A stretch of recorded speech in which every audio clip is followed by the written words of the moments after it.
Good morning, everybody. BDL44 coming at you in another video. All right, so the Lakers play the Memphis Grizzlies tonight at 7 p.m. Pacific, 10 p.m. Eastern. And we've played the Grizzlies as recently as last week, just 2 games ago for the Grizzlies. 1 game ago for us, I believe it is. I think we've played 1 game, 2 games, I don't remember. But it's been 2 games for the Grizzlies. I'm fresh off homework from them. I did highlight watches of those 2 games between the Wizards and the Blazers since ours. They're on a 3-game winning streak because they beat up on those 2 lowly teams really badly. Jaren Jackson had 39 points against the Wizards, I believe it was. No, it was Portland. Was it Portland? Yeah, and they had 7 players in double figures in both of those games. Actually, it was almost 8 with Brandon Clark having 9 points in that Wizards game. But yeah, they just rolling, man. They got so many players playing well right now. Jaren Jackson, of course, is cooking, and they got players coming back from injury potentially tonight with Desmond Bane potentially being a game-time decision, Vince Williams potentially being a game-time decision, Marcus Smart potentially being a game-time decision. They still got a lot of players out, including John Morant, who will not be available. He got hurt in our game and hasn't been seen since. Some type of hamstring thing. So, they're still a bit banged up, and I read 2 different injury reports that had 2 different situations going on. One said Vince wasn't playing, the other said that he was, and that kind of thing. So it's still early in the day, but just consider those guys close to returning. They could return tonight. They may sit tonight. The injury report is unclear, but we definitely have 3 people. Oh no, D'Angelo Russell is potentially a little under the weather, so I don't know if he'll go tonight. He's a game-time decision. We know that Wood and Vanderbilt are out for certain. But of course, you see Anthony Davis as a game-time decision with the eye, and he's expected to play. No glasses, no goggle, whatever the term would be. So, yeah, that's what the situation is for us. We should be closer to healthy than we have been, given the fact that we got Koloko cleared, and a lot of guys who are on the injury report are not on there tonight. So I guess that is very good for the LA Lakers, but we still have a long way to go before we where we want to be. Of course, we're coming off of 2 victories, 2 games I think we've played since the Memphis Grizzlies, now that I think about it. Toronto Raptors, and who else did we see? I honestly don't remember. We saw some teams, though, and we beat them. I think it was the Detroit Pistons. I believe that's who that was. Detroit? No, we lost to Detroit. My mind is blank in regards to what the Lakers have done. I should have did a little more refreshing. But the point is, we came off of a win against the Toronto Raptors, and we beat somebody else before that as well. And we've looked pretty good since moving D'Angelo Russell to the bench. Our team has been able to find some scoring on that bench. Moving Cam Reddish into the starting lineup has really helped our team as well. We've been able to kind of have a little more defense. Our defense in transition has improved some, and so we're on the up and up as it pertains to JJ Redick learning this team and finding ways of putting them in their best position to look their best. So it requires some shuffling around. I don't know that we're done shuffling, but for now our team is looking really solid. We had a pretty good second half against the Toronto Raptors, so we could hang our hat on, scoring 37 points in both of the second half quarters, and really taking advantage of a Toronto team that, of course, is shorthanded, and trying to work some people back into the equation. And hopefully that same dynamic can kind of be the case tonight with Smart potentially coming back, Vince potentially coming back. They're going to be trying to work those guys into the equation, and if they don't do it gracefully, it could potentially be to their detriment. So they have a lot of players playing well right now. One thing that stood out about the Wizards game that they had was just how good Jay Huff looked. He's on a tear right now. He looked great against us, of course, with a bunch of threes, a reverse dunk. And in this one, I mean, his speed, what he has been able to accomplish with his conditioning and getting in shape has been unreal. You're talking about a guy who was here, who the Lakers got rid of essentially because they thought he couldn't guard the perimeter. He had a sequence against the Wizards where he blocked a shot in the paint, and as he packed it out to a 3-point shooter. He got out to the 3-point line and packed that too out of bounds, like in the same sequence. That's how fast he was moving between the paint and the 3-point area. So the very thing that the Lakers cut him for is essentially what he's turned into his strength. The dude has turned his entire body around. He's in fantastic shape, as we already saw. And that sequence just solidified just how wrong we've been about everything we've done in regards to these young players. Just about everything we've done, man. So, Scottie Pippen had a triple-double in that same game, if I'm not mistaken. You understand what I'm saying? Like, this has been a bit of an, the universe is really kicking our behind for letting those players go. And we're going to have to face them tonight, without Ja Morant. You would imagine that Scottie's going to be the starting point guard, although you got to figure out what they're going to do. Getting Marcus Smart back, maybe they move him in. I doubt it, though. I seriously doubt it. But, this is a situation where they're coming in with, like I said, 2 consecutive games with 7 players in double figures. So, when you talk about Jake LaRavia, Santi Saldana, I never know how to say his name. Santi Aldama, I believe is how you say that.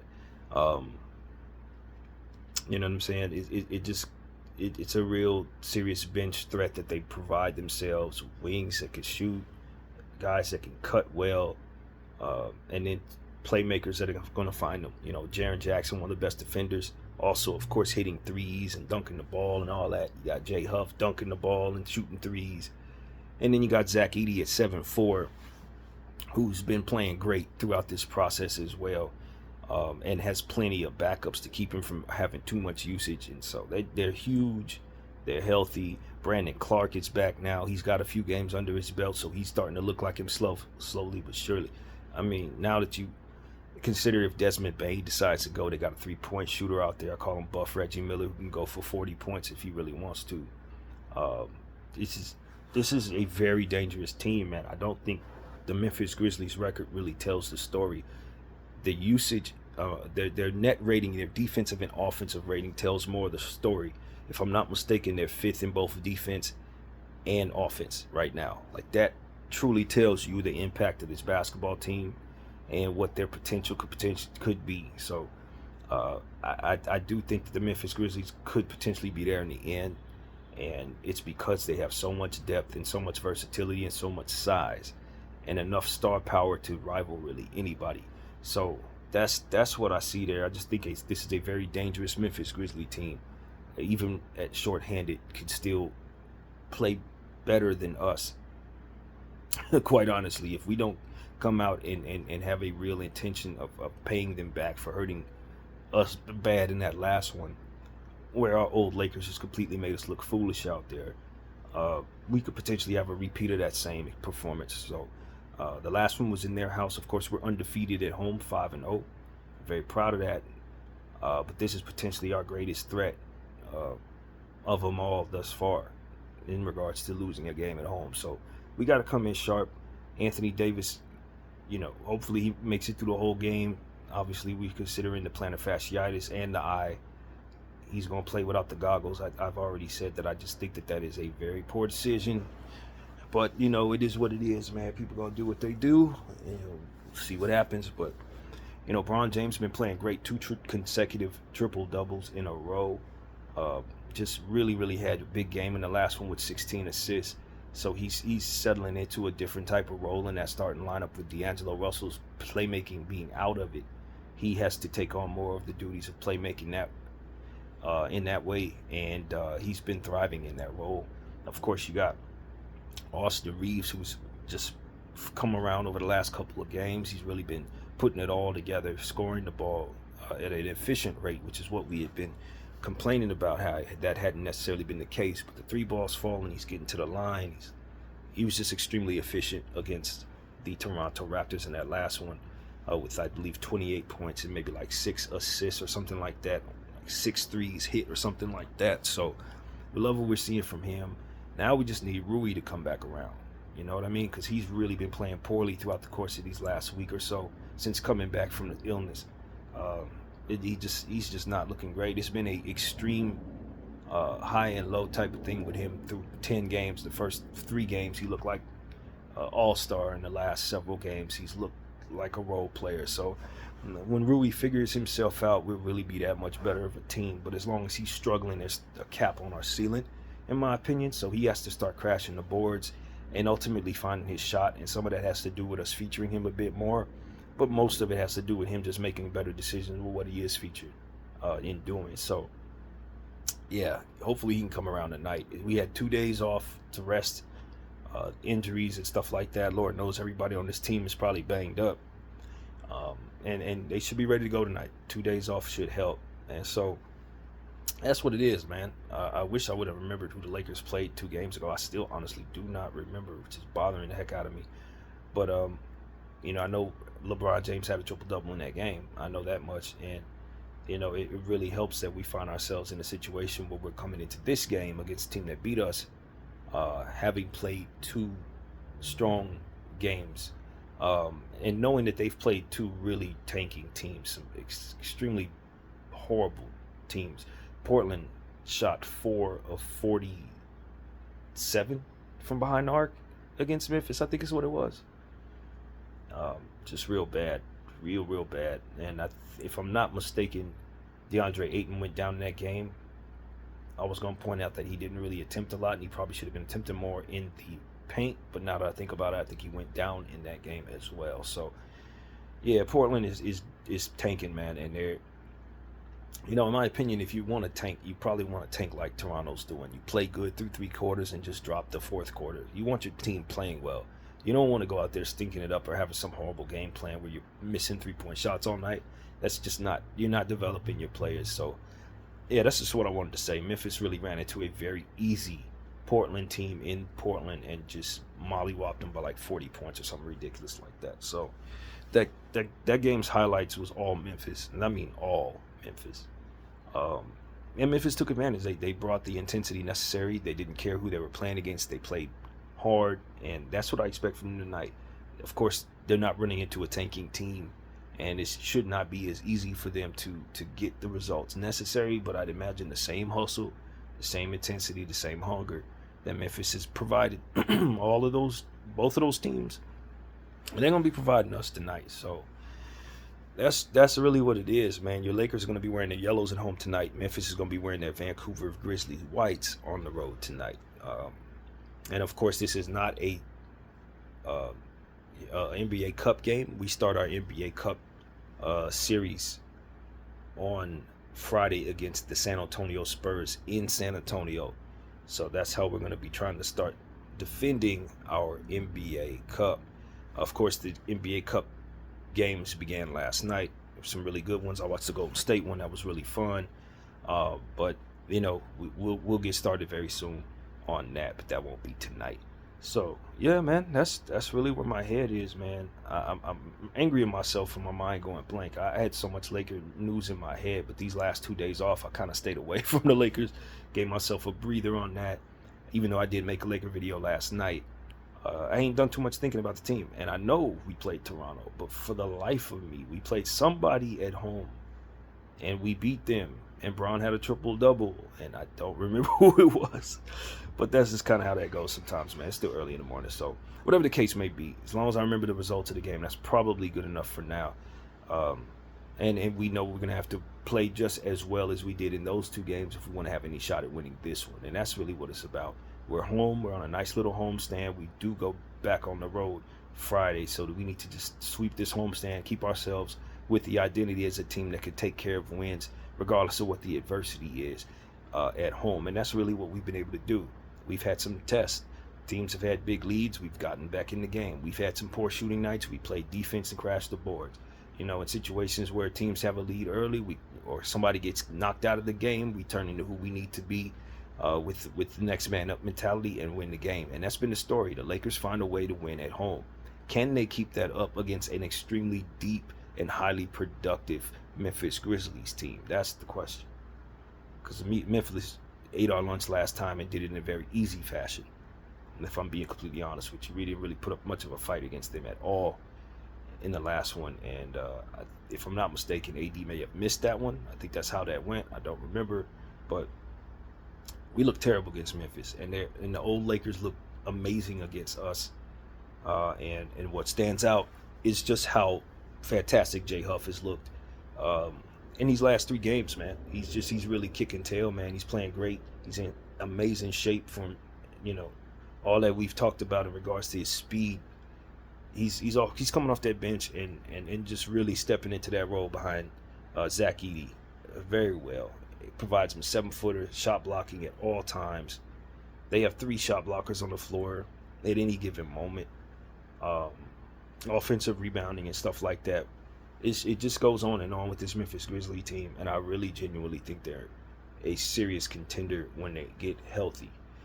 So, yeah, man, keep an eye open for the return of Marcus Smart, Desmond Bane, and Vince Williams, all extremely productive players on top of the rest of the extremely productive players that they got. And I don't know, man. We just need LeBron James to continue on this streak of triple doubles, man. Stay productive, continue to crash the glass. We had trouble crashing the glass in the last one against Memphis. Against the Toronto Raptors.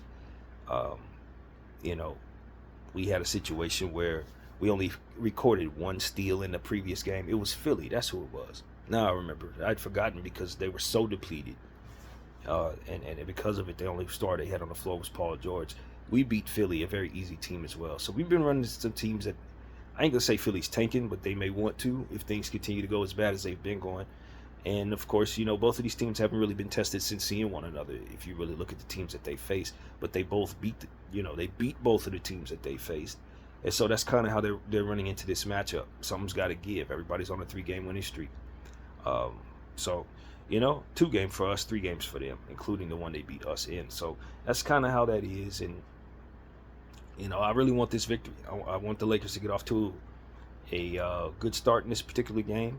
You know, we've been getting off to solid starts with the change of our starting lineup. And just sustain, man. You know, that's really what it's about. And respect the waves of talent that they're bringing into the game. And, you know, Anthony Davis has to, of course, go for 30-plus, you know, tonight. Every night we need him to do that. Austin needs to continue shooting well. That's obvious.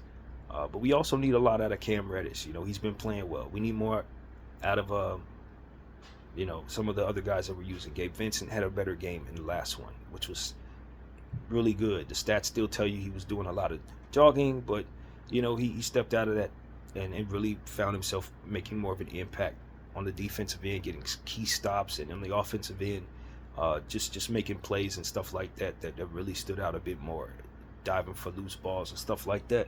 We want to see out of Gabe Vincent. So hopefully he can kind of get in better shape, and as he gets in better shape, find ways of contributing to this team, because we need him to do that every night. So that's somebody I'm looking at. Jackson Hayes has been playing pretty well. His rim protection's been a bit better. We need him to crash the glass and just get easy buckets where necessary. You know, we never asked too much of Jackson, but he's been doing some good things over the last 2 games, particularly against Philly, where he had 4 blocks. So that is a real welcome sign there. We just got to continue to get stuff out of our bench. It seemed like Dalton Connect was snapping out of his slump in the last one. He's had a rough stretch, a very rough stretch. Hopefully this could be the start of him starting to find his niche in this rotation and kind of contributing to that bench.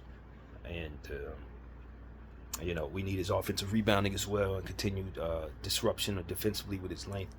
So, you know, Dalton Connect has some strengths that he can help us with, even if the shot isn't falling, and I want to see him get back to those. Offensive rebound is where he really impressed me early in the season. So he needs to just crash the glass, man. We need secured boards tonight against an extremely capable rebounding Memphis team. So that's really what it is, man. It's not a shortage of talent on that Memphis side of things, man. They got everybody playing great right now. Their coach is doing great things with them, and as they continue to get healthy, they're just going to become more and more dangerous. So the intensity and the attention to detail tonight is extremely essential. And we're already down 1 game to this team in the season series, with only 3 games to play against them. They only see us once here in Los Angeles. We, of course, had to go to Memphis twice this year. So, yeah, this is a very pivotal basketball game for the season series. It could tell the story in regards to whether or not we potentially have to, you know, a tiebreaker situation if we see them in the playoffs. So I don't anticipate that it's really going to come down to that, but we definitely want to have a chance to at least win the season series. And if we lose tonight, that's over with. So it's a very important win. If we can capture it, we're at home. Protect this house, LA. That's what I'm saying. So that is the thought there. I don't really know if there's any more other than to say that I really would love Max Christie to get some minutes tonight. He hit a 3 in garbage time, but I'm telling you, his development is essential to the ceiling of our basketball team, man. If we allow him to fade into the background as a player who just won't produce and just give up on him, I guarantee we will not be as good as we're supposed to be. We have to be patient with Max Christie. We have to give him his minutes. He's going to need the run out there, man. So I'm going to say that until we see it. I know he's not playing well, and I know coaches are always worried about the performance of struggling players affecting how their overall outlook for their team is. But if you don't play that particular struggling player, the outlook for the team is not good. So that's what I want to say. You got to get him. You got to get him right. And shout out to our G League Lakers, man. Bronny James went down to the G League, played some games, or a game, looked pretty good. Quincy Olivari looks amazing. We want that call up. We want the call up for Quincy. We need him in our team as a regular rotation bench squad player, man. So that's what I want to say, man. He's killing in the G League. Even D'Lo said he looks too good out there to be with the G League. The pro is telling you there, and I'm telling you here, Quincy Olivari should not be in the G League right now. He should be with the Lakers. So that's pretty much my thought on things, man. I'll leave it at that, man. Anytime Memphis comes out to LA, it's always a heightened energy. John Morant said he don't like us because we knocked him out of playoffs. We don't like you either. That's why we keep knocking you out the playoffs. And I'm pretty sure his team is going to be excited to play this game in our building. It's always fun. We remember Shea with the cardigan. You know what I mean? It's always an event when Memphis comes to town, whether Ja's on the floor or not. So we just need to be ready for the heightened energy, and hopefully guys can keep their cooler heads. Guys are returning to LA, ex-Lakers. We know the story. Castleton, Pippen, Huff. We know what's happening. So expect some spicy energy one way or another, and let's protect this house, man. It's pretty much what I got to say. My name is BDL44. I thank you all for watching. I'm out.